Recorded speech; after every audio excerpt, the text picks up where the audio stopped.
अस्सलामुअलैकुम और जनाब, डक्की भाई ने पूरी पाकिस्तानी कौम को जो है रुला दिया है। यकीन माने कि आंसू बहने लगे।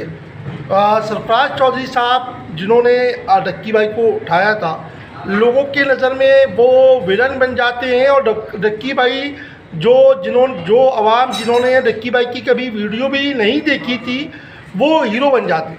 अच्छा, गेम क्या है? गेम मैं आपको बताता हूँ कि इतने 100 दिन जो है वो डक्की जो है वो जेल में था।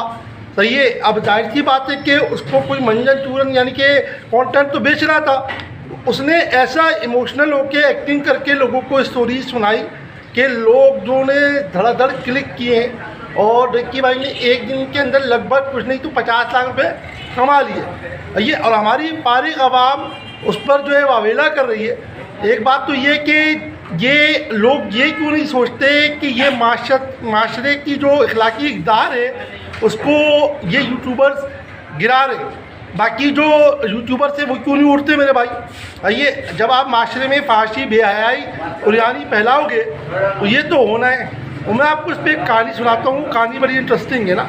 एक बच्चा था, वो एक यूट्यूबर की वीडियो देखा करता था, तो उसके वालिद साहब ने उस बच्चे को मना किया कि नहीं बेटा इसकी वीडियो नहीं देखा करो, मुनासिब वीडियो नहीं होती। तो बच्चा समझता नहीं था, मानता नहीं था।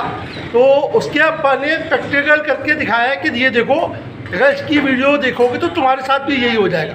तो यहाँ पर यही हुआ है ये। और हमारी कौम जो है अवाम पाकिस्तानी, वो डक्की को हीरो बना के पेश कर रहे। हमारे लिए शर्म का मुकाम है। जैसे जितने भी यूट्यूबर हैं उनका बाइकआउट किया जाए ताकि माशरे से इस तरह की बेहयाई और यानी फहाशी के अनासिर जो है वो ख़त्म हो सके। जज़ाकल्लाह, अल्लाह हाफ़िज़।